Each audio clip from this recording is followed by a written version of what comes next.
Une question très importante, Jean-Marie Le Guen, c'est de savoir comment la gauche va se comporter à partir de demain. On a eu différents exemples sur ce plateau de personnes qui disent je suis fidèle à ce qu'a été le PS, à ce qu'il sera demain, je ne serai donc pas dans la majorité d'Emmanuel Macron, et donc d'autres dont vous faites partie qui eux considèrent que c'est ça qu'il faut faire.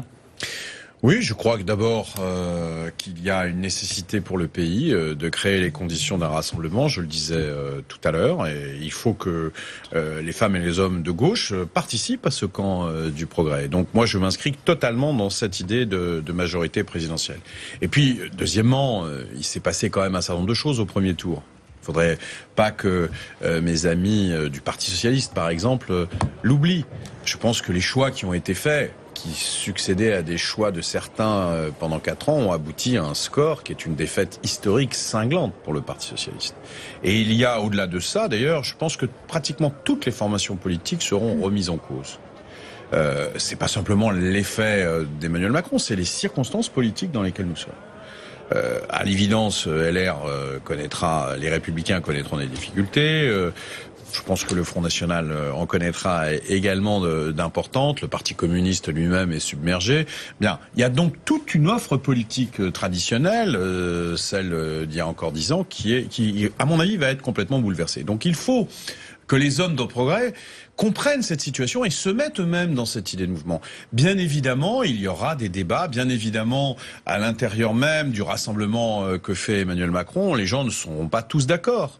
Mais il y a, pour notre pays, un certain nombre de réformes, pour notre pays, un certain nombre d'énergie à mobiliser, pour notre pays, un certain nombre d'échéances. Je pense à ce qui se passe sur la question européenne, sur un certain nombre de questions internationales, où il faut véritablement donner une assise politique et une dynamique politique à l'action qu'entreprendra le président de la République. Et là, je pense que les forces de progrès, que moi je suis socialiste depuis plus de 40 ans, et je m'inscris totalement dans cette dimension aujourd'hui, et ça ne m'empêche pas d'être socialiste très sereinement et très tranquillement comme je l'ai été, même si je ne fais pas partie de ceux effectivement qui petit à petit sont en train de glisser vers le rapprochement avec M. Mélenchon.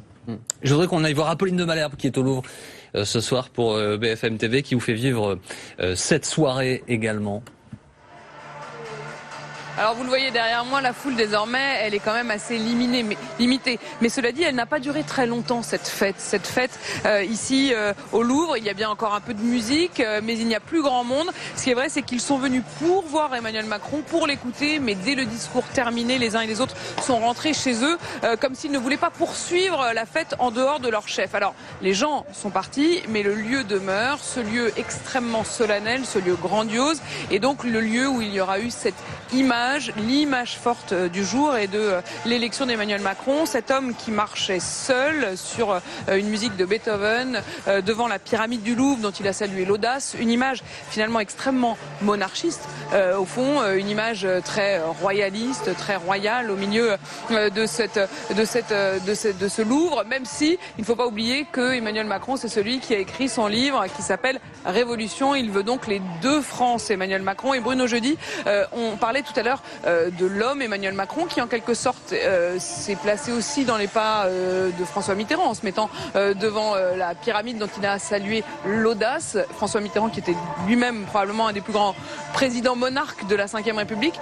C'est cette image qu'Emmanuel Macron a voulu donner ce soir, y compris avec sa famille autour de lui. Oui, c'est vrai, il a voulu restaurer au fond l'essence même de cette Ve République, très monarchique, très aussi verticale. Il y a de la verticalité. Un président jupitérien comme l'était, vous disiez, François Mitterrand, et avant lui, évidemment, le général de Gaulle, il s'inscrit dans ces pas-là. Et en même temps, dans ce retour à la Ve, à ce qu'elle est, il y a aussi la volonté d'Emmanuel Macron de présenter sa famille en quelque sorte ce soir. Alors, beaucoup la connaissent déjà. Il y a d'abord eu Brigitte Macron qui est apparue très émue. Ensuite, il y a eu toute la famille, cette famille les filles quelque part Macron, assez moderne, recomposée, les enfants, les filles de Madame Macron, son fils, les petits-enfants, et donc ils sont apparus comme si Emmanuel Macron tenait au fond, en entrant dans cette présidence, entrer aussi avec toute la transparence, montrer sa famille. C'est aussi important, les Français sont plus qu'on le dit, attaché à l'image d'un président, d'une première dame. On le sait, l'histoire de cette 5e l'a montré. Et parfois, il y a eu, on le sait aussi, des difficultés notamment dans les entrées des dernières présidences. Et ça, c'est une image à laquelle, manifestement, Emmanuel Macron était attaché et voulait la montrer ce soir. Il voulait la montrer à la foule de ses partisans, mais aussi à la France entière et presque quelque part au monde entier qui a beaucoup regardé cette campagne présidentielle française qui s'achève dans un des lieux les plus symboliques, à la fois la Cour des Rois et en même temps là où François Mitterrand a érigé cette pyramide. C'est véritablement la fin de la présidence normale. C'est un peu l'inverse du slogan de François Hollande qui voulait être un homme normal et qui du coup est devenu peut-être un peu banal. Eh bien non, Emmanuel Macron, il veut réincarner pleinement la figure du président.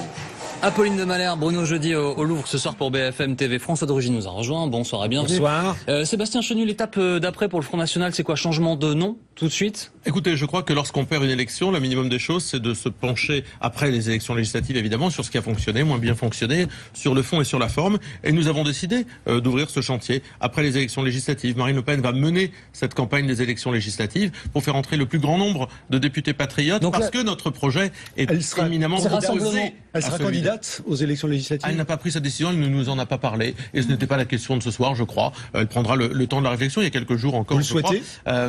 Écoutez, elle décidera elle-même. Ce qu'elle fera sera bien, sincèrement. Je crois que Marine Le Pen, en tous les cas, a indiqué qu'elle mènerait la campagne des législatives. D'autres, comme François Baroin, mènent la campagne sans être même candidat. Donc là, ce sera Rassemblement Bleu Marine pour les législatives, comme il y a 5 ans? Je ne sais pas. En tous les cas, ce que je sais, c'est que nous partons avec des alliés. Nous partons avec DLF, de Nicolas Dupont-Aignan, qui est un mouvement politique à part entière, qui est un partenaire aujourd'hui et demain pour continuer l'aventure. Et puis, cette élection présidentielle nous a permis justement de nouer ces partenariats, de nous montrer en capacité de parler à d'autres, plus de plafond de verre, pas de front républicain. Beaucoup des choses qui avaient été installées dans les esprits, finalement, ont été percutées par la réalité lors de cette élection présidentielle. Anna. Oui, dans son allocution ce soir, Marine Le Pen a appelé tous les patriotes à la rejoindre, à vous rejoindre. Est-ce que c'est une façon de lancer une OPA sur la droite et notamment à destination des républicains qui se fracturent comme on l'a vu ces dernières semaines? Mais vous savez, les républicains, ils ont perdu toute crédibilité dans cette affaire-là. Une élection qui était imperdable. Donc la réponse est oui. Ils l'ont perdue.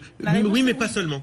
Oui, mais pas seulement. Pas seulement les Républicains, et surtout pas les jeux d'appareil. Les Républicains ne pouvaient pas et ne devaient pas perdre cette élection. Ils l'ont perdue dès le premier tour. Ensuite, ils ont appelé à voter Emmanuel Macron. Ils ont ajouté à la défaite une sorte de déshonneur, en tous les cas d'incapacité à demain être une opposition crédible, constructive. Ils ne savent plus où ils habitent en réalité. Donc nous disons à celles et ceux qui se reconnaissent dans notre projet, dans notre offre politique patriote, qu'ils soient de droite, qu'ils soient de gauche, qu'ils aient fait d'autres choix, nous leur disons qu'ils sont évidemment les bienvenus. Un dernier mot, Sébastien Chenu, s'il vous plaît, avant de vous libérer. Que pensez-vous du signal dont plusieurs personnes ont parlé sur ce plateau, et quel que soit leur bord politique d'ailleurs, que la France envoie à l'étranger d'un homme de 39 ans qui arrive à l'Élysée?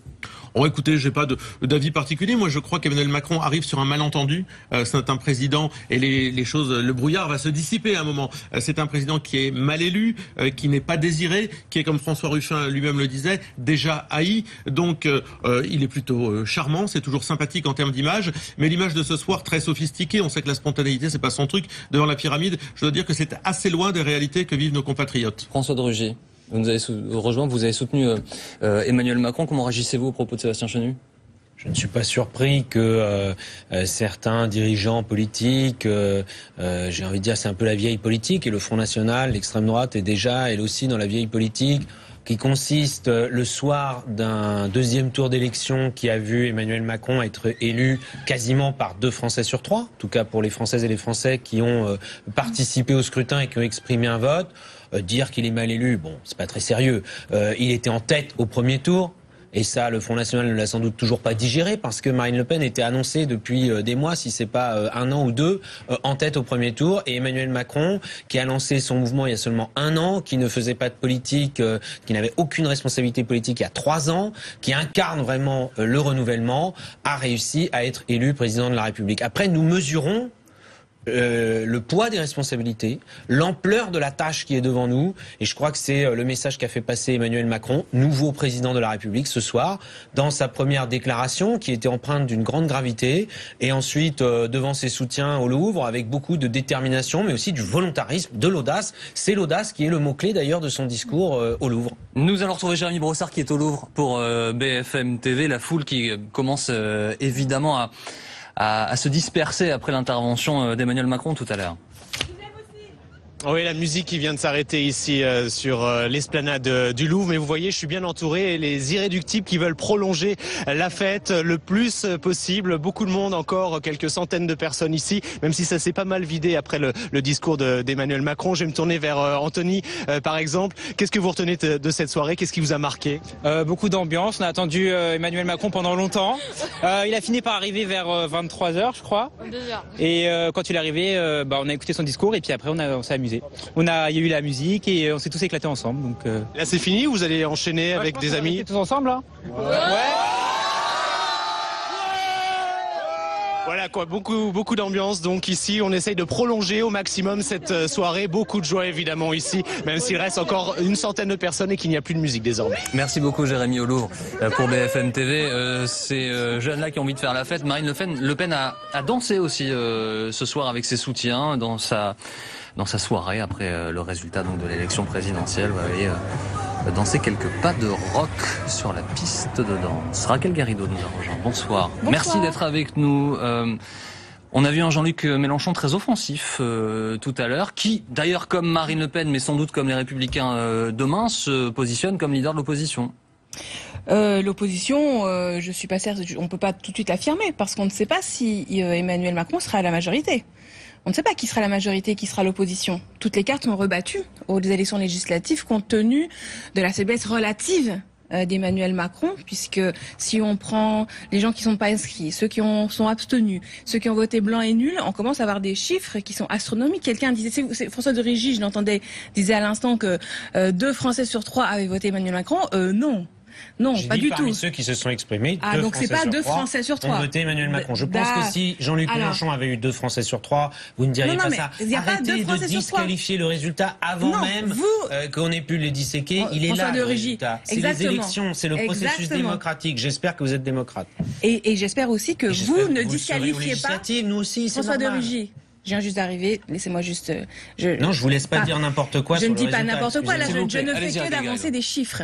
Il y a 16 millions de personnes, 16 millions qui soit sont abstenus, soit ont voté blanc ou nul. Donc vous pouvez choisir de les ignorer, de considérer.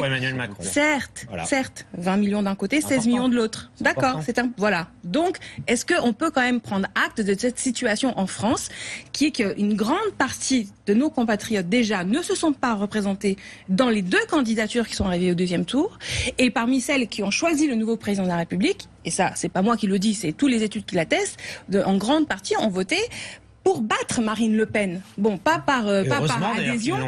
Donc, on en arrive au final au point que, en termes de représentativité, il y a une difficulté objective. Le président de la République n'a pas la représentativité d'une grande majorité. Donc, est-ce que les Français vont aller aux élections législatives pour récupérer cette représentativité politique ? C'est ça la grande question. C'est ce que leur a demandé Jean-Luc Mélenchon. Oui, et Jean-Luc Mélenchon, c'est pour ça qu'il se met aux avant-postes, pour dire cette bataille, nous pouvons la gagner, nous pouvons être la majorité, avec des candidatures qui portent un programme à venir en commun, voilà, avec ses aspects démocratiques, écologiques, sociaux et tout le reste. François d'origine. Bon, c'est de bonne guerre, je vais dire, mais ça veut dire qu'on revient tout de suite dans les questions politiciennes. Parce que par ailleurs, le premier tour de l'élection présidentielle, il a été assez clair aussi. Moi, je l'ai dit sur d'autres plateaux, vous n'étiez pas. Jean-Luc Mélenchon, il a fait un beau résultat. Oui. Il devrait en être fier d'ailleurs. Bien sûr, au lieu d'avoir paru extrêmement aigri depuis 15 jours. Et il a seulement il a rassemblé moins de voix que Emmanuel Macron, moins de voix que Marine Le Pen, même un peu moins de voix que François Fillon. C'est le résultat des élections. Ensuite, il y aura les élections législatives. Nous, ce que nous demanderons aux Français, nous tiendrons aussi un langage de clarté, c'est que pour réussir, pour que le nouveau président réussisse. Moi, je souhaite évidemment que le nouveau président réussisse, mais comme ça a été le cas avec d'autres avant, au passage, vous savez que Nicolas Sarkozy ou François Hollande avaient eu moins de voix que Emmanuel Macron ce soir. Mais pour qu'il réussisse, il faut qu'il puisse agir avec le gouvernement qu'il va nommer. Front National, voyez le comme gouvernement vous êtes. Qu'il va nommer, voyez tout de suite, vous abusez de votre position de dominante. Le gouvernement qu'il va nommer, il faudra qu'il puisse travailler avec une majorité parlementaire. C'est ce que nous proposerons aux Français aux élections législatives, mais toutes les sensibilités politiques s'exprimeront bien sûr aux élections. Justement, je ne sais pas, Thierry Arnaud, si c'est un effet du dynamitage des partis conventionnels tels qu'on les connaissait, mais j'observe que ces derniers mois, on entend beaucoup parler de patriotes, de progressistes, de réformistes. un peu moins de gens de droite, de gens de gauche. La sémantique elle-même a changé dans la façon dont on parle. Oui, vous avez tout à fait raison. Et ce vocabulaire évolue parce que ça correspond à une attente des Français. Et il faut pas oublier que le premier message qu'ont envoyé les Français à l'occasion de cette élection présidentielle, c'est un rejet massif, brutal, violent, de ceux qui les gouvernaient depuis 50 ans. Ils ont jeté hors de cette compétition 2 présidents de la République, 3 premiers ministres. Ils ont réduit à 25% des suffrages exprimés les 2 partis qui gouvernaient depuis 50 ans. Et donc, le monde politique perçoit la nécessité de s'exprimer et de s'adresser aux Français naturellement différemment. Et effectivement, on a vu à l'occasion de cette élection présidentielle un paysage politique, une carte politique se décomposer. Et maintenant, dans la perspective des législatives, il va falloir la recomposer. Et c'est pour ça que cette élection, elle se présente de manière aussi difficile pour Emmanuel Macron, parce qu'on voit qu'il est déjà confronté à au moins 4 oppositions. On a vu ce soir très clairement Jean-Luc Mélenchon et Marine Le Pen se disputer le statut de chef d'une opposition radicale et résolue à Emmanuel Macron. Et on a vu les responsables, les républicains, pas d'ailleurs tous complètement sur la même ligne, mais vouloir incarner une forme d'opposition, pour certains constructive, pour d'autres plus dure, à Emmanuel Macron. Et quant au Parti socialiste, on voit bien que là aussi, il y a chez certains une volonté de s'opposer, chez d'autres une volonté d'être plus constructif, mais en tout cas, il y a un potentiel d'opposition aussi. Et donc, si vous ajoutez à ça la force politique que Emmanuel Macron lui-même veut conduire, ça vous fait 5 blocs possibles qui vont devoir s'affronter à l'occasion de ces élections législatives et dont chacun espère, sinon faire émerger une majorité à lui tout seul, ou moins pouvoir contribuer à la formation d'une majorité cohérente. Vous voyez à quel point cette carte est compliquée et vous voyez à quel point le pari politique que fait Emmanuel Macron, malgré la victoire spectaculaire par certains aspects de ce soir, ce pari n'est pas encore gagné. Anna. Il y a quelques minutes, j'évoquais ces complications dont parle Thierry et qui sont absolument indiscutables avec un des plus proches d'Emmanuel Macron. Et vous savez ce qu'il m'a répondu ? Il m'a répondu qu'en fait, on avait raison de penser que c'était compliqué, mais de la même façon qu'on n'avait pas vu venir Emmanuel Macron et qu'on n'avait jamais cru il y a un an, quand en avril dernier il a lancé son mouvement, qu'il avait une chance d'arriver jusqu'à la présidence de la République, et ben on allait voir ce qu'on allait voir et qu'il aurait une majorité absolue à l'Assemblée nationale. Qu'au fond, ils sont toujours, mais c'est intéressant parce que ils sont toujours autour d'Emmanuel Macron dans cette idée que, au fond, on n'a pas compris ce qu'était le macronisme et que finalement, ils vont continuer de marcher sur l'eau parce que on dit que il n'y a pas d'élan autour de lui ce soir, mais qu'en fait l'élan se retrouvera dans les urnes des législatives. Je trouvais que c'était intéressant de voir que finalement il y avait autour de lui un optimisme. C'est pas la même chose, Anna, de dire qu'il n'y a pas d'élan autour de lui, que de dire que dans les urnes ce soir de ce second tour, les 66% des voix qu'il recueille ne sont que le produit de l'élan envers Emmanuel Macron. Et c'est ça la partie de l'équation qui est contestable. Et d'ailleurs, dont il a reconnu lui-même, avec beaucoup de lucidité et de franchise, il a dit qu'il n'avait pas un blanc-seing. Il s'est adressé à ceux qui avaient voté pour lui, non pas, a-t-il expliqué, parce qu'ils adhéraient à ses idées, mais parce qu'ils voulaient faire barrage aux électeurs au Front National. Et il s'est adressé aussi aux électeurs du Front National. On va écouter justement Emmanuel Macron, ce soir fraîchement élu président de la République. L'Europe et le monde attendent que nous défendions partout l'esprit des Lumières, menacé dans tant d'endroits. Ils attendent que partout nous défendions les libertés, que nous protégions les opprimés. Ils attendent que nous portions une nouvelle espérance, un nouvel humanisme, celui d'un monde plus sûr, d'un monde de liberté défendue, d'un monde de croissance, de plus de justice, de plus d'écologie. Ils attendent que nous soyons enfin nous. Soyons enfin nous, écho à ce que vous disiez tous les deux tout à l'heure, ce mouvement qui est né autour d'Emmanuel Macron. Raquel Garrido. Oui. Et je salue d'ailleurs Nicolas Beck qui nous rejoint. Bonsoir et bienvenue. Bonsoir. Je suis ce soir surprise, enfin pas vraiment surprise, mais je note que sur de très nombreux plateaux, plusieurs personnalités issues des Républicains ou du Parti Socialiste, voire du gouvernement, ont fait des appels du pied à peine discrets à Emmanuel Macron, un peu lourd quand même, un peu insistant, en disant en gros merci de bien vouloir me prendre dans vos bagages. Je suis disponible pour être dans la majorité présidentielle si vous le voulez. À chaque fois, quand on leur demande est-ce que vous voulez bien le ministre, mais non, il s'agit pas de ma personne. Ou quand on leur demande vous voulez être son premier ministre, mais non, il s'agit pas de ma personne, la main sur le cœur. Et la difficulté, ce que je constate pour Emmanuel Macron, c'est qu'à un moment donné, il peut pas avoir fait campagne sur la promesse de débarrasser les Français d'une vieille scène politique pour ensuite recycler toutes ces vieilles badernes. Je prends par exemple le cas, à l'instant, il y avait ici Jean-Marie Le Guen. Mais soyons très concrets. À quel niveau, par exemple, de présence dans son gouvernement, pour vous, ça devient un aspect de recyclage? S'il y a un seul ministre anciennement socialiste, par exemple, vous direz il est en train de recycler? Écoutez-moi, Jean-Marie Le Guen, il était assis ici il y a une demi-heure. Cet homme a fait une fausse déclaration à la haute autorité de la transparence de la vie publique. Il a sous-estimé son patrimoine de 700 000 euros. Que François Hollande l'ait gardé ministre, c'est déjà honteux. Mais que cet homme-là soit recyclé éventuellement, on va voir. Par Emmanuel Macron. Là, vous faites un procès d'intention. Non, je pose la question. Vous dites éventuellement. Je ne fais pas de procès d'intention, je pose la question. Je dis juste à Emmanuel Macron qu'on ne peut pas lancer un chantier de moralisation de la vie politique et recycler des gens comme Jean-Marie Le Guen. Voilà, il y a une contradiction dans les termes. Avant de vous donner la parole, Nicolas Bay, François de Rugy, si vous voulez répondre. Oui, parce que là aussi, c'est des attaques, des procès d'intention. On a connu ça d'ailleurs dans tout l'entre-deux tours. Sur Jean-Marie Le Guen, c'est vrai, non? Les attaques, les accusations, les mensonges et l'insinuation. Et les Français, ils ont dépassé tout ça et ils ont d'ailleurs, c'est un désaveu cinglant pour toute cette tactique. Je finis. Nous allons placer les élections législatives sous le signe du renouvellement et du rassemblement. Nous avons un projet, nous l'avons dit, il est arrivé en tête au premier tour et Emmanuel Macron a été élu au deuxième tour dans les circonstances que nous savons et que nous n'oublierons jamais.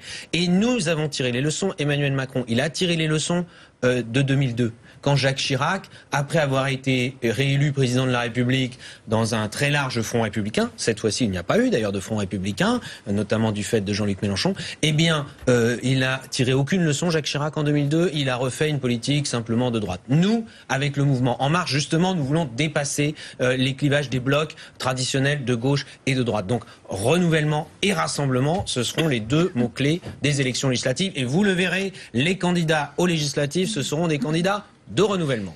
Nicolas Bay, au-delà de j'imagine, déception de la défaite ce soir, est-ce que vous êtes déçu du niveau obtenu par Marine Le Pen?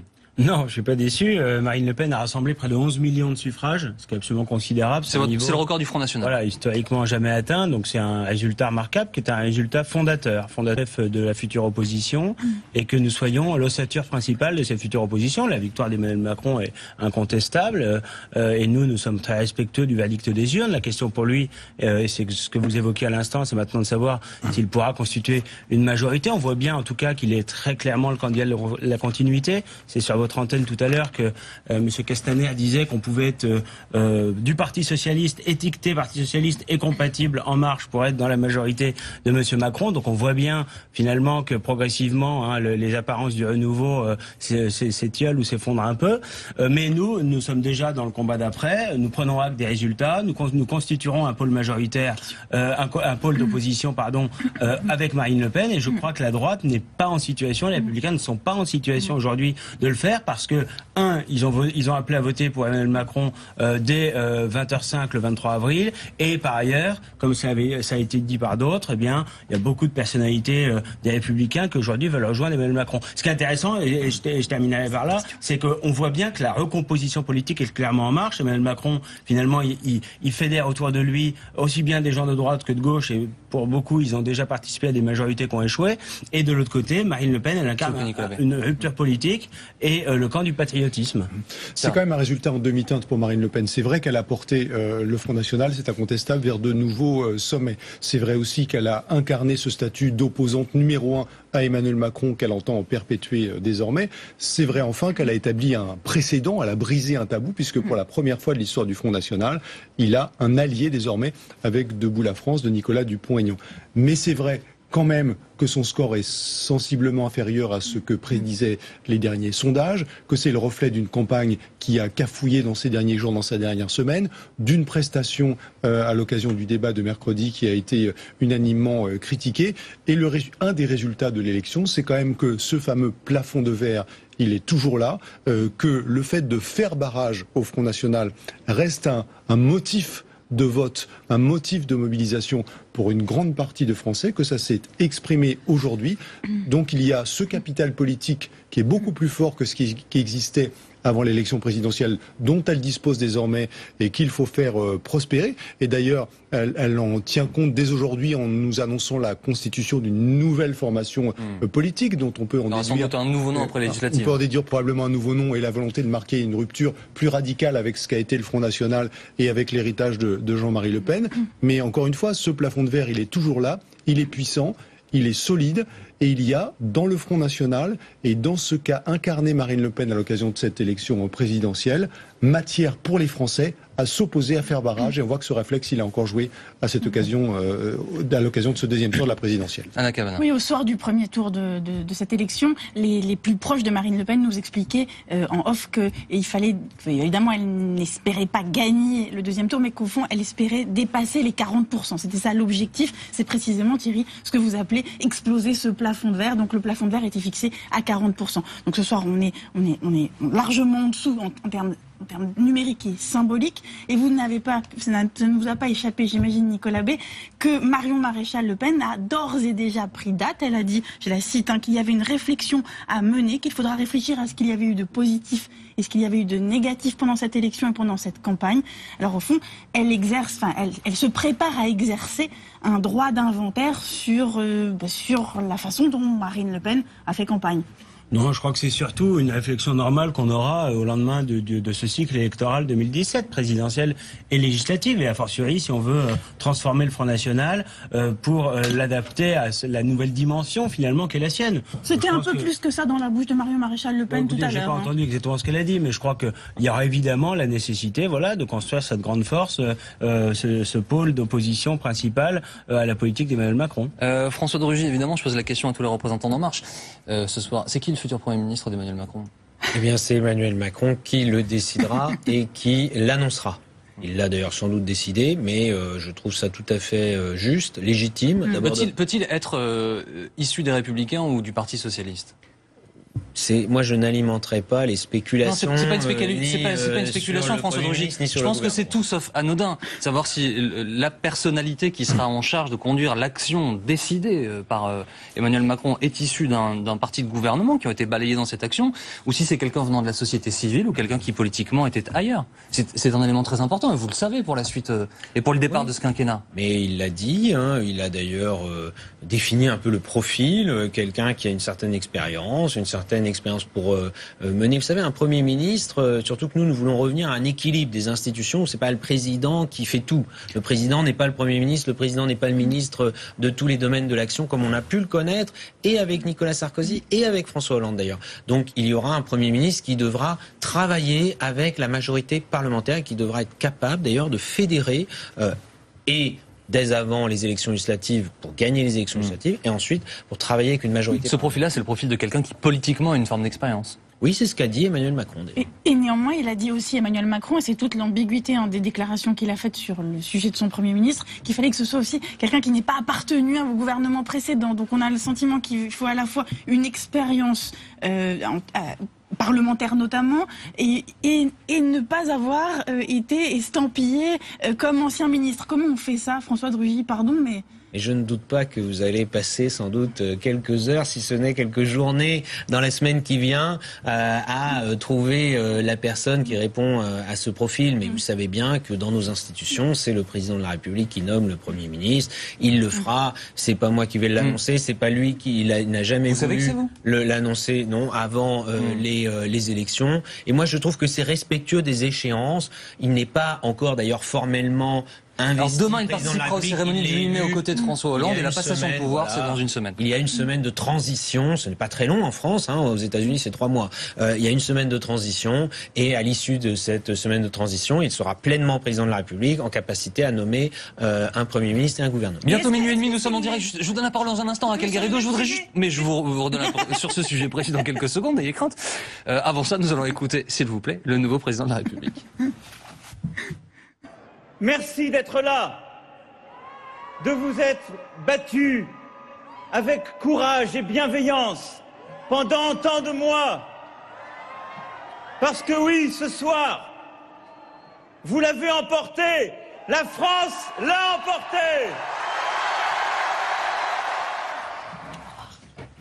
C'est promis, vous aurez la parole dans un instant, Raquel Garrido. Pour lui poser une question à François de Rugy. Ah ben c'est trop tard, on a perdu François de Rugy. Alors je vais pas me faire son porte-parole, du coup ce sera compliqué. Bon, nous on aura la parole sur autre chose alors. Nous allons retrouver Antoine Hollard qui est au QG d'Emmanuel Macron avec Corinne Lepage.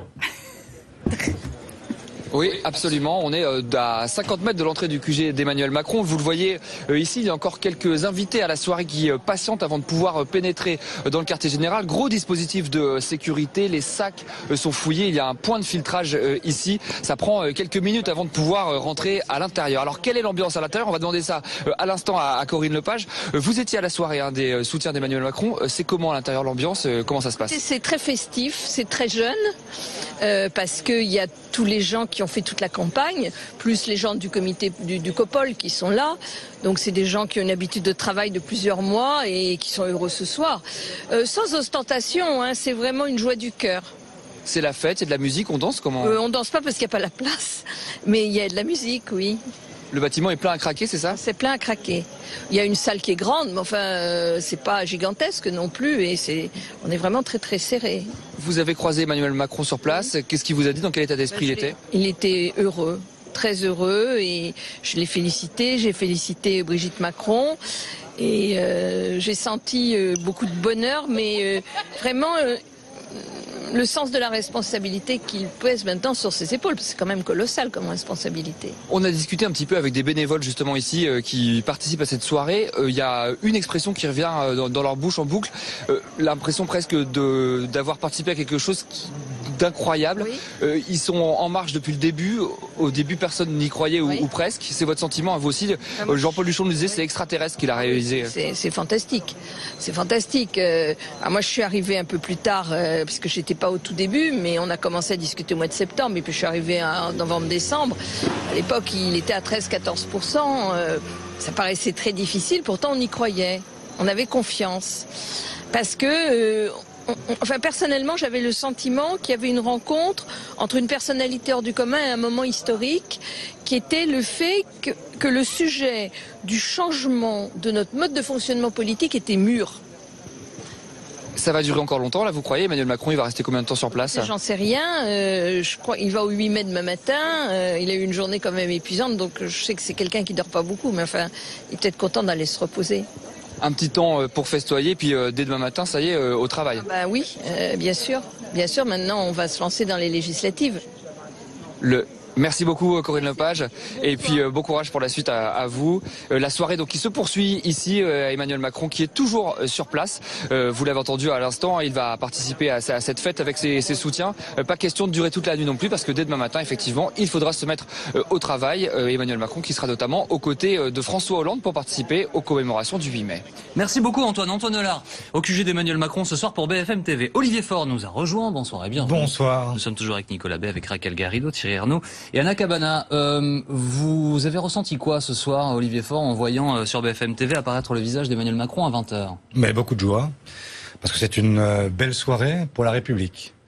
Et je fais partie de ceux qui n'avaient pas voté pour Emmanuel Macron au premier tour, mais qui ont mis leur bulletin Emmanuel Macron au deuxième tour, sans pince, parce que, effectivement, je considère qu'il n'y avait pas photo, et on ne peut pas renvoyer dos à dos un candidat républicain, Emmanuel Macron, et Marine Le Pen, qui appartient à la sphère démocratique, mais dont les valeurs ne sont pas celles du logiciel républicain. Vous voyez l'avenir comment, Olivier Faure? Tout à l'heure, Raquel Garrido nous disait, je vois sur les plateaux défiler des ministres, anciens ministres, membres de la majorité, ancienne majorité présidentielle, faisant des offres de services à Macron. Vous êtes de cela ou pas?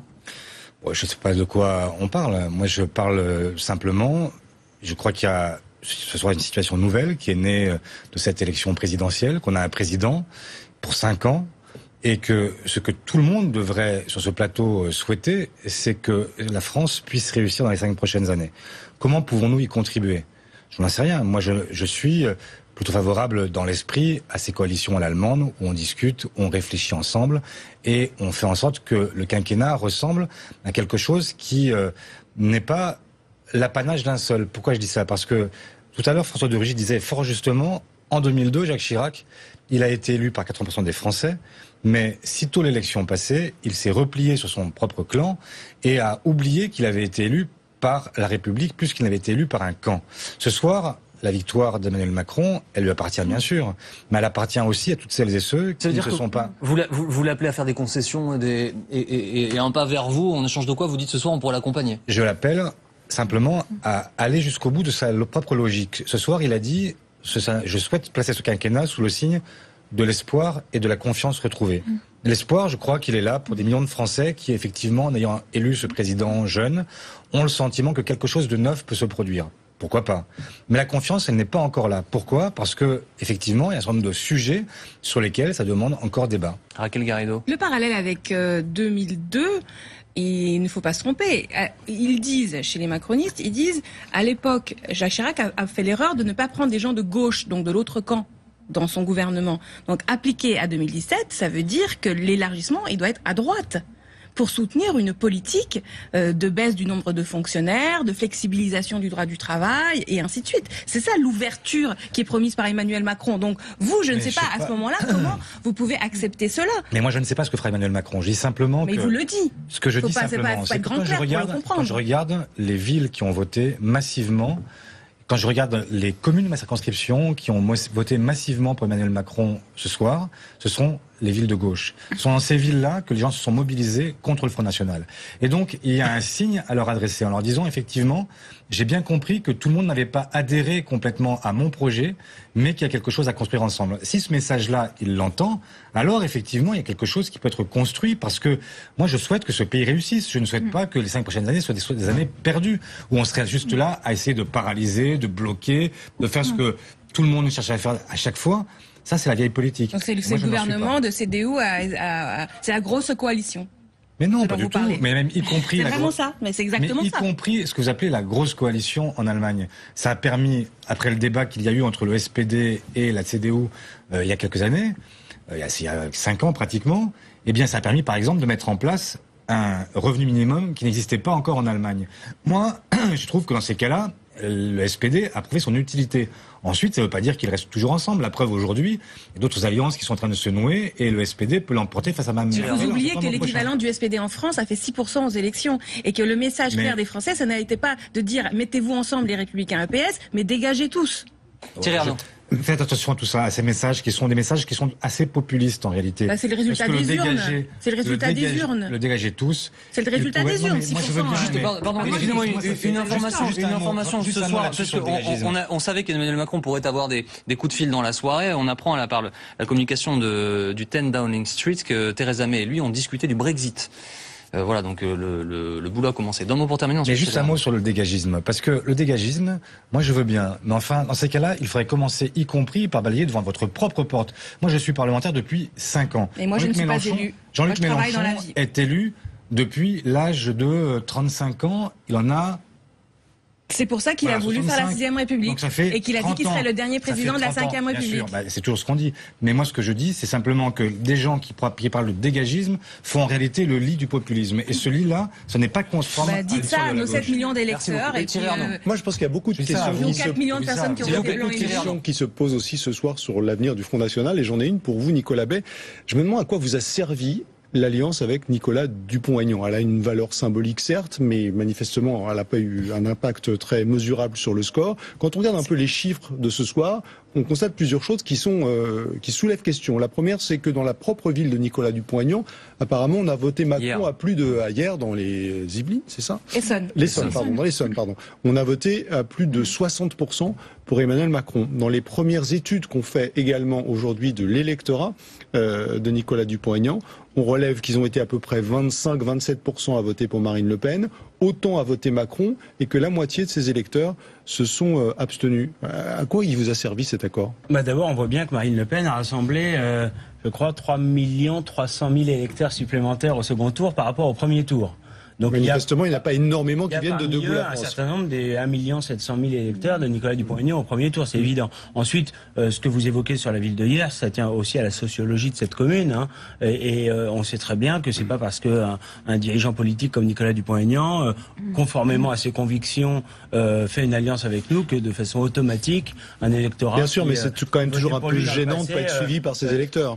Oui, mais je pense qu'il a été quand même assez largement suivi. Et puis je pense que c'est aussi une alliance qui est nouvelle. Et puis je je pense, une alliance qui refonde un peu qui s'inscrit justement dans cette refondation politique. Mais est-ce que justement avec cette alliance, Nicolas Bay, vous n'avez pas pris plus un risque qu'autre chose, puisque finalement vous avez au Front National dénoncé depuis de nombreuses années les jeux politiques, les alliances des partis, etc. Vous-même, vous avez scellé un parti, un accord de gouvernement même avec Nicolas Dupont-Aignan. Est-ce que finalement il ne vous dessert pas plus? Est-ce qu'il ne brouille pas les cartes plus qu'autre chose? Non, je crois pas, parce que Nicolas Dupont-Aignan, il a été conforme à ses convictions. Il a défendu des positions, vous en conviendrez, pendant la campagne du premier tour, qui étaient très proches de celles de Marine Le Pen, et donc c'était parfaitement cohérent pour lui de la soutenir. Vous avez fait de la politique, là, Nicolas Bay. Ensuite, Nicolas Dupont-Aignan, il a son mouvement Debout la France qui conserve son identité propre, son autonomie. D'ailleurs, vous le verrez dans le cadre des élections législatives. Mais ce qui est certain, c'est qu'aujourd'hui, Marine Le Pen a une nouvelle mission, du fait qu'elle était finaliste de la présidentielle, du fait qu'elle a rassemblé largement au second tour,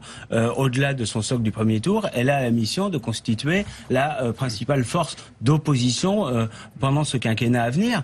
Et donc, elle tend la main à Nicolas Dupont-Aignan, avec qui il aura combien de circonscriptions, Nicolas Dupont-Aignan? Écoutez, ça, on verra plus tard. Il va falloir décider vite quand même, hein. C'est dans un mois les législatives. Vous verrez, il y a un certain nombre d'annonces qui interviendront dans les jours qui viennent. Mais ce qui est important, c'est on peut très bien avoir un partenariat avec un mouvement politique, mais qu'il conserve une part d'autonomie, notamment au premier tour. Mais vous voyez bien quand même que les électeurs de ce mouvement politique ont manifestement du mal à suivre ce mouvement. Ça pose question. D'abord, cette alliance, elle est récente, elle est toute récente même, elle date de quelques jours seulement, donc le fait qu'elle ait été en partie suivie, mais pas totalement, par les électeurs, c'est pas anormal du tout, et ça n'a pas empêché, je vous dis, Marine Le Pen de progresser très significativement. J'entends le discours sur le plafond de verre, etc., qu'on nous resserre à chaque élection. Vous remarquerez quand même que le plafond de verre, il monte à chaque fois.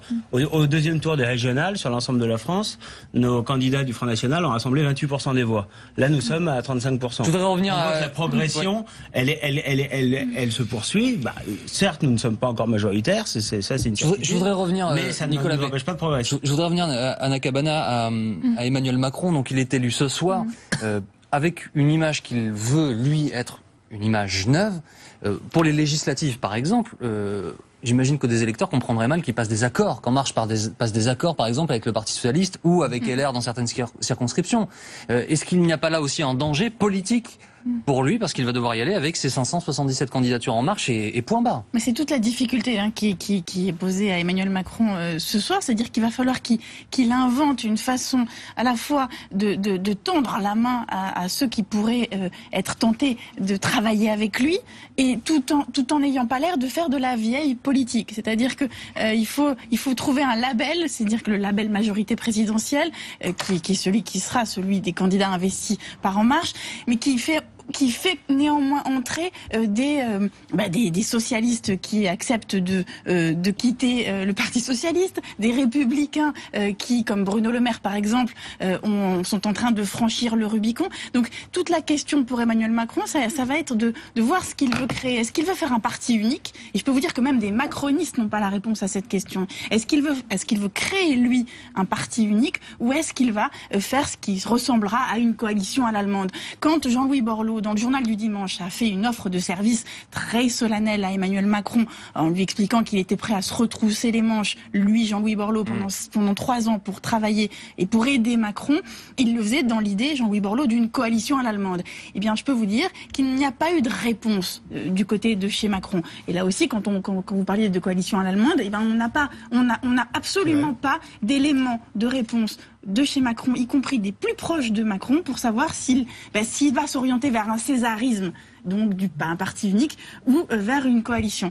Et la vérité, c'est qu'il faut qu'il invente quelque chose qui lui permet de ne pas s'isoler, tout en essayant de rassembler. Donc renouveler et rassembler. Mais je viendrai quand même d'une chose, c'est que on le sait bien, le pouvoir isole, et on le sait bien aussi, la tentation française, c'est celle de l'omniprésidence. Et donc, si on veut évidemment faire exploser ce vieux monde dont tout le monde a l'intuition qu'il est à bout de souffle, alors il faut en finir avec cette façon de procéder et effectivement, d'abord, donner davantage de place au Parlement et faire en sorte que les pratiques changent. Moi, c'est ce que je plaide. Je l'ai plaidé dans ma propre famille politique. Elle n'est aujourd'hui pas en situation de le mettre en œuvre. C'est la famille politique toute neuve que crée Emmanuel Macron. Pourquoi pas? Encore faut-il qu'on aille jusqu'au bout de cette intuition-là et ne pas s'arrêter en plein milieu. Ce n'est pas simplement un discours de campagne, mais aussi une réalité au quotidien. D'abord, Raquel Garrido, ensuite on va écouter Emmanuel Macron. Je pense que pour que les pratiques changent, il faut que les députés changent. C'est pas du césarisme, c'est pas du présidentialisme. C'est simplement être cohérent avec ce qui a été annoncé pendant toute la campagne. Ce qui est incroyable, c'est qu'on soit là à hésiter, à ne pas savoir ce qui va être fait, alors que la logique voudrait, par rapport à ce qui a été annoncé, ça c'est de l'éthique en politique, de faire ce qu'on a dit. Voilà. Eh ben, il a dit qu'il n'allait pas recycler. Combien de fois il a dit je suis pas une auberge ou je ne sais trop quoi. Une recyclerie. Voilà. Il a dit ça. Et il a dit qu'on ne pouvait pas garder la double appartenance de parti. Et maintenant, ça y est, il a changé là-dessus. Et la création même de ce label majorité présidentielle qui vient finalement se rajouter parce que quand on déclare sa candidature, il y a plusieurs cases à cocher. Il y a celle du parti, qui va ramasser les sous en fait par rapport au nombre de voix qu'on fait, et puis il y a un label pour la comptabilisation. Et ben au départ, c'était pas le dispositif qui est présenté actuellement avec majorité présidentielle et qui permet effectivement à des gens comme Bruno Le Maire s'il le souhaite ou Manuel Valls s'il le souhaite de se déclarer majorité présidentielle, c'était quand même pas ça qui était annoncé aux Français. Moi je trouve que là il y a un manque d'éthique. Donc je dis aux Français, si vous voulez des hommes et des femmes députés avec un programme cohérent, voilà, celui de l'avenir en commun, qui disent la même chose avant le premier tour, entre les deux tours, et après, eh bien, faut voter pour les candidats de la France insoumise, voilà. Juste avant d'entendre Emmanuel Macron, nous allons retourner au QG du nouveau président de la République. Antoine Hollard, vous êtes sur place. Absolument, avec des personnalités qui commencent à quitter cette soirée. Éric Orsena qui est ici. Racontez-nous, vous qui étiez à cette soirée organisée pour les soutiens d'Emmanuel Macron, quelle est l'ambiance à l'intérieur? Comment ça se passe? L'ambiance est évidemment joyeuse puisque une fois encore on a évité le pire. Donc on est d'abord heureux d'avoir évité le pire pour la France. Et si vous avez pu voir quelques images, vous avez vu que la France qui était offerte sur le parvis du Louvre était une France qui aimait la France, qui peut dire une seconde que nous n'aimons pas la France, et en même temps c'était joyeux, c'était divers, il y avait tous les âges, et c'était plein d'espérance. Et d'ailleurs, on incarne ça, puisqu'il y a 50 ans d'écart entre nous tous là. Il y a 3 générations d'écart, et on est ensemble. Et on est ensemble pour ce même projet. Donc voilà, c'est pour ça qu'on est en marche. Même ceux qui, comme moi, ont peut-être que encore 5 ou 10 années de pouvoir être en marche avant le déambulateur. Vous avez pu voir Emmanuel Macron à l'intérieur? Je bouge encore, ne vous faites pas, je bouge encore. Oui, je l'ai vu, mais c'est pas la première fois que je le vois, figurez-vous. Non, mais là, c'est la première fois que vous voyez peut-être en tant que président de nouvelle République. Eh ben, c'est très émouvant, je peux vous dire. Parce qu'il se trouve que la vie a eu ce cadeau immense de m'avoir fait connaître une telle espérance en 1980, il y a 36 ans. Et j'ai vu quelqu'un qui est président. Quelqu'un qui est président, c'est quelqu'un qui est un peu différent. Et il est même, c'est impressionnant, il représente maintenant l'espoir pendant 5 ans. Et l'espoir pendant 5 ans, c'est une responsabilité gigantesque. Et on fera tout, quels que soient nos âges, 20 ans, t'as quel âge? Tout à fait, 19. 19 On a 19. 19 et 18. Et 19 et 70, on est tous ensemble. Et donc, voilà. Merci beaucoup. On vous laisse continuer la soirée. En tout cas, continue, même si certains commencent à la quitter. Énormément de monde à l'intérieur. Nous confiait tout à l'heure Corinne Lepage. Un QG plein à craquer avec tous les soutiens, les bénévoles qui ont participé à la campagne d'Emmanuel Macron et qui fêtent la victoire ce soir. Merci beaucoup Antoine. Thierry Arnaud, il se passe quoi en fait à partir de demain pour Emmanuel Macron? Il va consulter, j'imagine, réfléchir à la façon dont il compose son équipe? Oui, alors il va se passer plusieurs choses. D'abord, il va être accaparé par son nouveau statut, même s'il n'est pas encore président naturellement investi. Il va être dès demain matin à l'Arc de Triomphe aux côtés de François Hollande à l'invitation du président de la République. C'est la deuxième fois que ça se produit. La première, c'était en 2012 à l'invitation de Nicolas Sarkozy qui avait donc reçu 2 jours après, on avait voté le 6 mai en 2012, donc il y avait eu un écart de 48 heures. 2 jours après son élection, il avait convié François Hollande à participer à cette cérémonie et c'est une belle image que cette nouvelle tradition républicaine.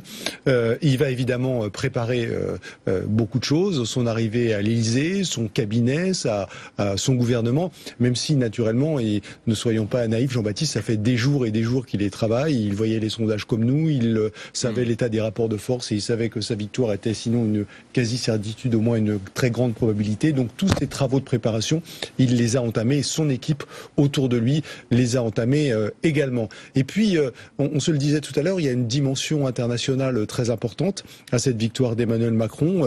Elle envoie un message au reste du monde sur la place de la France en Europe, sur l'avenir de la zone euro, sur des sujets aussi importants que cela. Elle a été, et on l'a dit à plusieurs reprises ici, suivie dans des proportions sans doute sans précédent par la presse internationale, avec un très grand nombre de nos confrères étrangers présents pour suivre ce deuxième tour aujourd'hui. Et tout ça pour vous dire qu'une bonne partie de l'emploi du temps du futur président sera occupé aussi à l'occasion des prochains jours par des conversations téléphoniques, des consultations. On le disait tout à l'heure, il a commencé dès ce soir avec ça commence dès ce Premier soir, ministre britannique. Et ça va continuer évidemment dans les prochains jours aussi. Et nous écoutons Emmanuel Macron ce soir, élu président de la République. Je veux aussi ce soir avoir un mot pour les Français qui ont voté pour moi sans avoir nos idées. Vous vous êtes engagés et je sais qu'il ne s'agit pas là d'un blanc-seing. Je veux avoir un mot pour les Français qui ont voté simplement pour défendre la République. Face à l'extrémisme, je sais nos désaccords, je les respecterai, mais je serai fidèle à cet engagement pris. Je protégerai la République. Au moment où il dit ça, vous avez fait ça, Olivier Faure, en pointant du doigt Emmanuel Macron, au moment où il dit « j'ai entendu, je respecterai, en gros je vais donner des garanties, je vais ouvrir ». C'est ce que j'espère. Je le répète, en fait, Jacques Chirac a été élu dans les mêmes conditions il y a 15 ans et n'a pas tenu compte de ce score extraordinaire qui, à l'époque, lui avait permis d'être élu avec 80% des voix. Moi, je n'ai pas voté Macron au premier tour, j'ai voté Macron au second tour. Et j'estime que la victoire de ce soir, j'en suis non pas copropriétaire, mais j'y ai participé. Et donc, il a effectivement des devoirs vis-à-vis de celles et ceux qui ont rejoint cette majorité dans le vote d'aujourd'hui. Et donc, s'il souhaite vraiment que cette majorité se constitue, s'il souhaite vraiment que les 5 prochaines années soient des années de renouvellement de la vie politique, alors cela suppose qu'il fasse effectivement ces gestes, parce qu'il n'a pas... Il a gagné avec 24% au premier tour, et on sait très bien le poids du vote utile dans cette élection qui a conduit beaucoup à faire des choix. Je pense notamment à des électeurs de gauche qui ont fait le choix dès le premier tour de voter Emmanuel Macron pour éviter d'avoir un duel de deuxième tour qui oppose François Fillon à Marine Le Pen. Et donc, cela suppose qu'ils l'entendent, qu'ils le comprennent, qu'ils l'intègrent. Cette phrase donne à penser qu'il a pu le comprendre et l'intégrer. On verra bien. Moi, je crois que au-delà des circonvolutions des uns et des autres pour essayer d'obtenir le soutien d'Emmanuel Macron aux législatives, on va juger sur pièce. Et ce sera simple. On verra combien il y a de candidats, soit députés socialistes sortants, soit issus des rangs du Parti socialiste, qui qui ont l'estampille de majorité présidentielle. Et là, on verra bien, on aura la démonstration très claire et mathématique, si je puis dire, qu'il est le candidat de la continuité. Voilà, on voit bien aujourd'hui qu'il y a quelques voix qui s'expriment à droite pour le rejoindre, sans doute alimentés par des logiques de carrière, d'ambition personnelle, mais qu'il apparaît très clairement et de façon de plus en plus visible, c'était déjà le cas entre les deux tours, avec le soutien très affiché de François Hollande, ça l'est encore plus avec l'attitude du Parti socialiste ce soir. Il va être le président de la continuité. En fait, on est à mi-mandat, c'est un mandat de 10 ans de François Hollande et Emmanuel Macron ensemble. Mais Emmanuel Macron, clairement, si vous voulez, c'est une ambiguïté politique dans la mesure où effectivement il y a deux exigences contradictoires qu'il va falloir concilier, c'est-à-dire le renouvellement d'un côté et le rassemblement de l'autre. Donc comment va-t-il faire? Mais c'est la même chose que, si vous voulez, à la fois il est habité par l'idée qu'il a une audace folle qui lui a permis d'arriver là, et c'est ce qu'on a vu dans sa marche, les 3 minutes 30 de marche dans la cour du Louvre, en marchant vers la pyramide tout seul dans cette solennité, mais un peu césariste en vérité. C'était une image, à la fois l'image était sublime et en même temps elle était politiquement avec un sens politique qui pouvait être difficile. Et en même temps, dans son discours tout de suite après, il dit qu'il a conscience de ne pas avoir un blanc-seing. Donc on sent l'homme qui est à la fois ivre de son audace et en même temps conscient qu'il a aussi été élu face à Marine Le Pen, pas par choix, mais aussi comme un président élu par défaut. Et on apprend à l'instant, ce qui est le processus normal, qu'il va démissionner de la présidence d'En Marche lundi. Justement, au QG du candidat d'En Marche, en tout cas, il était le candidat jusqu'à devenir ce soir président de la République. Il le sera officiellement dans une semaine, mais il a été élu. Antoine Eulard, vous êtes sur place pour BFM TV. Absolument, avec Mounir Majoubi, le directeur de la campagne numérique d'Emmanuel Macron. Vous l'avez croisé à l'instant dans le QG pour cette fête. Il a pris la parole devant ses soutiens, je crois. Qu'est-ce qu'il a dit? Écoutez, ce qui était essentiel ce soir, c'est qu'on soit devant le maximum de Français. Nous, dans mon équipe, on est resté travailler jusque tard, puisqu'on a rendu accessible sur Internet tout ce qui a été partagé ce soir. Et puis là, il a eu un mot pour toutes les équipes, pour les remercier de tout ce qu'on a pu faire ces derniers mois, ces dernières années, ces derniers mois, surtout ces dernières semaines, pardon. C'est un moment émouvant pour tout le monde. On a jusqu'à la dernière minute, vous avez vu ce qui est arrivé vendredi soir avec les histoires de leaks, etc. Jusqu'à la dernière minute, on est resté engagé, on a travaillé jusqu'au bout. Et donc là, avec la centaine de helpers, de permanents, avec tous ceux qui font la campagne du quotidien et qu'on voit jamais, il était là ce soir et il nous a remerciés. Simplement merci, c'est ça ou... Ouais, c'est un merci et c'est maintenant on a une responsabilité. Maintenant, demain, on a une responsabilité qui est nouvelle et qu'il faut qu'on soit capable de porter. Emmanuel Macron annonce aussi qu'il va quitter la présidence de son mouvement. Ça veut dire quoi ça pour la suite?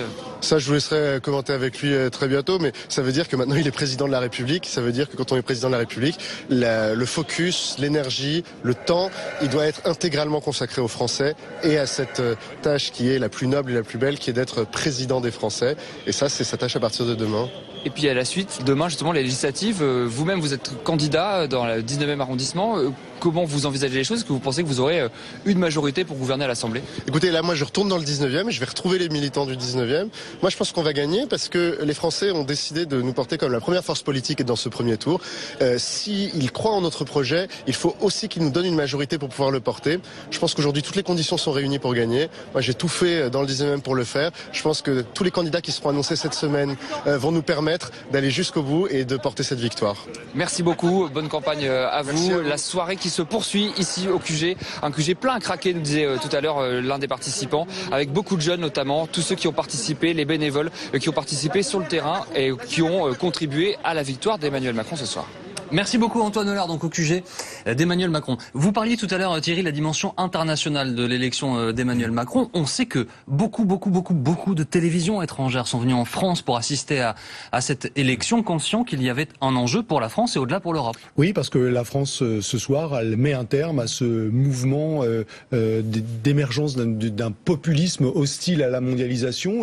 Vous avez entendu Marine Le Pen nous parler ce soir de l'avenir qu'elle voyait comme une opposition entre les patriotes et les mondialistes, d'une certaine forme de rejet de l'Europe, d'interrogation sur l'avenir de la zone euro. Et le résultat de l'élection présidentielle ce soir met un terme à ce mouvement, en tout cas le stop pour le moment. Ensuite, on verra quelle est la suite pour les législatives, mais c'était un message qui était très surveillé par nos voisins européens, qui suscitait beaucoup d'inquiétudes, d'interrogations autour de nous. Et de ce point de vue, le résultat envoie un message très fort pour le reste de l'Europe et pour le reste du monde. Les Patriotes, ça ferait un bon nom de parti d'ailleurs, Nicolas B ou pas?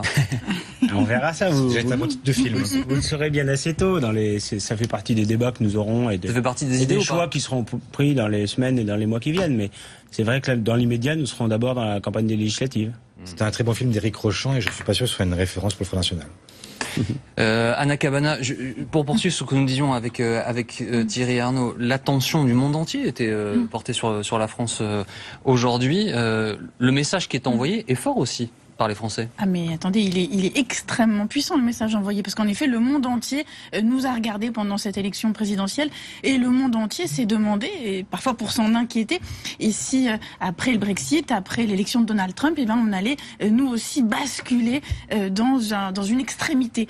Et en effet l'élection d'Emmanuel Macron vient, si vous voulez, inverser le cours de l'histoire de ce point de vue-là. Emmanuel Macron en a conscience et clairement ce soir c'est un message qui a été envoyé. Merci à tous les cas d'avoir été avec nous. Restez sur BFM TV. Lucie Nutin, Philippe Godin vous accompagne pour cette nuit sans fin, nuit électorale. On va continuer à suivre évidemment en direct ce qui se passe sur BFM TV. Je salue et je remercie très chaleureusement toutes les équipes qui ont été mobilisées aujourd'hui, mais finalement comme depuis des mois et des mois pour vous faire suivre au plus près cette actualité présidentielle extrêmement dense ici à Paris, un peu partout sur le terrain et en France. Merci à tous, très belle nuit. Moi je vous retrouve demain à 22h. À demain.